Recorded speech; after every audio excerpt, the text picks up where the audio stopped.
Salut les gars, j'espère que vous allez bien. Aujourd'hui, je vais vous parler des causes de la timidité. Alors, partagez cette vidéo au maximum pour que ça puisse sauver assez d'hommes. Les gars, comprenez une chose. Il y a trois milieux qui provoquent la timidité chez un homme. Le milieu familial, le milieu éducatif et le milieu religieux. On va avec le milieu familial. Aujourd'hui, nous sommes confrontés à des parents névrosés. Des parents qui ne sont pas équilibrés psychologiquement. Alors, les névroses détiennent sur les enfants. Un père qui dit à sa femme, moi je voulais garçon, tu m'as donné femme. C'est ton enfant, il faut t'occuper d'elle. Je suis fatigué de son comportement. Moi, je voulais femme, je voulais garçon. C'est toi qui m'as donné femme. Chaque jour, c'est femme qui fait. Moi, je veux des garçons. Je ne veux pas des filles, je veux des garçons.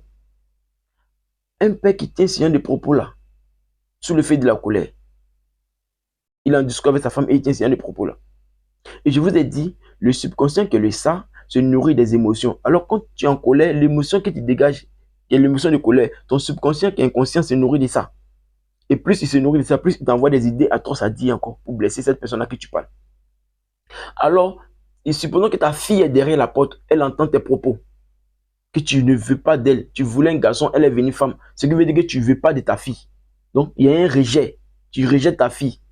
Et la fille qui a entendu tes propos derrière la porte, elle ne viendra jamais te dire, papa, j'ai entendu tes propos derrière la porte. Cette fille-là, qu'est-ce qu'elle va faire? Elle va accepter cette décision que tu as dit là. Et elle va se retirer, elle va se créer un monde où elle est dedans, elle seule. Elle se dit, mon père ne m'aime pas. Ma mère aussi m'aime pas. Les deux voulaient garçon. Je suis venu femme. Je suis le rejeté de ma famille. Et cette fille-là va grandir avec cette mentalité-là. Voici comment la timidité familiale commence. À cause d'un père névrosé qui a tenu des propos sur le fait de la colère, sa fille vient de prendre des pots cassés. Alors, vous verrez que cette fille va commencer à devenir timide.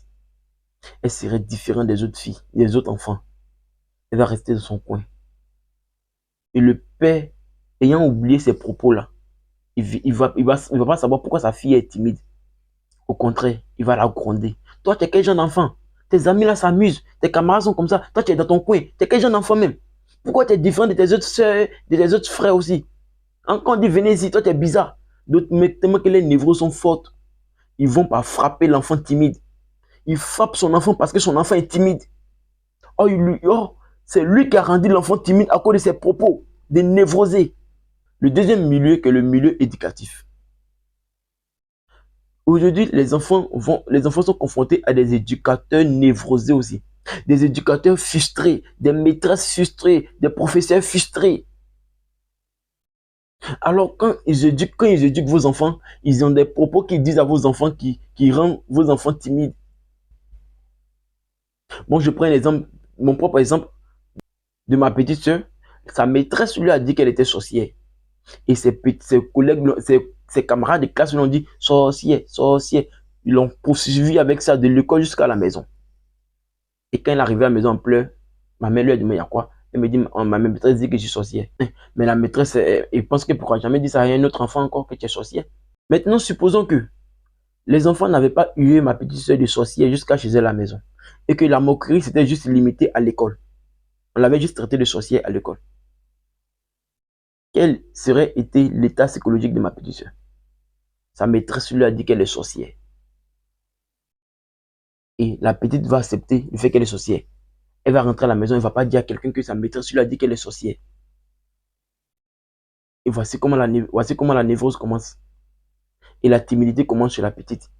Elle va se créer un monde où elle est seule dedans. Parce qu'elle s'est dit qu'elle est sorcière. La sorcellerie, c'est une mauvaise chose. Donc, elle est mauvaise. Elle est le diable en personne. Elle va commencer à s'imaginer des choses. Et elle va commencer à devenir différente des autres enfants. Elle ne pourra plus profiter de son enfance ni de sa vie. Aujourd'hui, des éducateurs névrosés et ou éducatrices névrosées tiennent des propos sur les enfants d'autrui. Tu es bête, toi là, tu n'es pas intelligent. Tu es bête comme ton père, tu es bête comme ta mère. Tu n'es même pas intelligent dans votre famille, vous êtes trop bête. Tu es bête, tu es bête. Quand une éducatrice ou un éducateur dit à son enfant ou à son élève, tu es bête, tu n'es pas intelligent, l'enfant, depuis son bas âge, il est petit. L'enfant n'a que peut-être 7 ans, 8 ans, 9 ans, 10 ans. Tu lui dis à chaque arrêt qu'il est bête, il n'est pas intelligent. Alors l'enfant se dit que vraiment qu'il n'est pas intelligent, il n'est pas bête. Et l'enfant finit par s'adapter à ça. L'enfant déraille de son chemin. Le troisième milieu, qui est le milieu religieux, c'est le milieu le plus impacté, le plus touché la névrose. Parce qu'il y a des parents qui ont mal compris la religion et ça découle sur les enfants. Un parent qui dit à son enfant que si tu te masturbes, tu iras en enfer. Imaginons un enfant qui a 8 ans, 9 ans, 10 ans, 12 ans, 14 ans. Tu dis à cet enfant-là, s'il se masturbe, il y aura un enfer. Dieu va le punir. Un enfant qui commence à comprendre la vie, qui commence à sentir ses parties génitales. Un enfant innocent, qui ne sait rien de la masturbation, qui ne sait ni que dalle de ça. Alors la première information que tu lui apportes, de savoir si c'est masturbe, c'est qu'il ira en enfer. Et le jour où l'enfant n'arrive pas à supporter ses pulsions, comme il commence à comprendre, commence à sentir ses parties génitales, l'enfant commet l'erreur de se masturber dans ton dos. Alors quel sera l'état psychologique de l'enfant qui s'est masturbé? L'enfant va se dire, il ira en enfer. Dieu va le punir. L'enfant se sent pourri à l'intérieur. Il se sent dégoûté de la vie. Il se sent misérable. Mais l'enfant ne viendra jamais te dire à toi, le père névrosé là qui s'est masturbé. Parce qu'il te connaît. De la manière que tu l'as dit là, tu l'as dit si tu le fais de la colère. Donc si l'enfant vient te dire qu'il s'est masturbé, tu risques de le frapper encore. Parce qu'il s'est masturbé. Et tu as un père névrosé. Alors l'enfant est obligé de garder ça pour lui. Et l'enfant se sent sale dans ce milieu-là. Alors l'enfant se retire de la société. Il crée son propre monde. Il est dedans, timide dans son coin. Et toi, le père névrosé là, tu ne sais pas pourquoi ton enfant est timide. Tu ne cherches pas à comprendre aussi. Tu vas le frapper aussi pour ça. Lui, il est trop différent de ses petits frères. Il est trop différent de ses autres frères là. Quand on dit tout le monde n'a qu'à venir ici, lui il va à gauche. Il est trop bizarre. Tu le frappes encore parce qu'il est timide. Oh, ce sont tes propos que tu as dit qui a fatigué ton enfant, qui a mis ton enfant dans la timidité. Les gars, soyez des parents équilibrés. Ces trois milieux-là ont détruit la vie de beaucoup d'hommes aujourd'hui. Les parents névrosés ont une image d'un Dieu sévère qui foudroie les gens. Quand tu fais un péché, il te foudroie, il t'abat, il te conduit directement en enfer.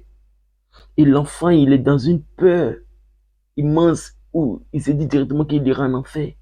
Mais quelqu'un qui sait directement qu'il ira en enfer, qu'est-ce qui lui pousse encore à faire du bien? Qu'est-ce qui pousse ton enfant à se comporter bien puisque tu l'as dit, si ce masturbe, il ira en enfer? Mais c'est fini. L'enfant ne fera plus rien de bon puisqu'il sait directement où il va. Donc les parents, s'il vous plaît, soignez vos langages et soyez des parents équilibrés.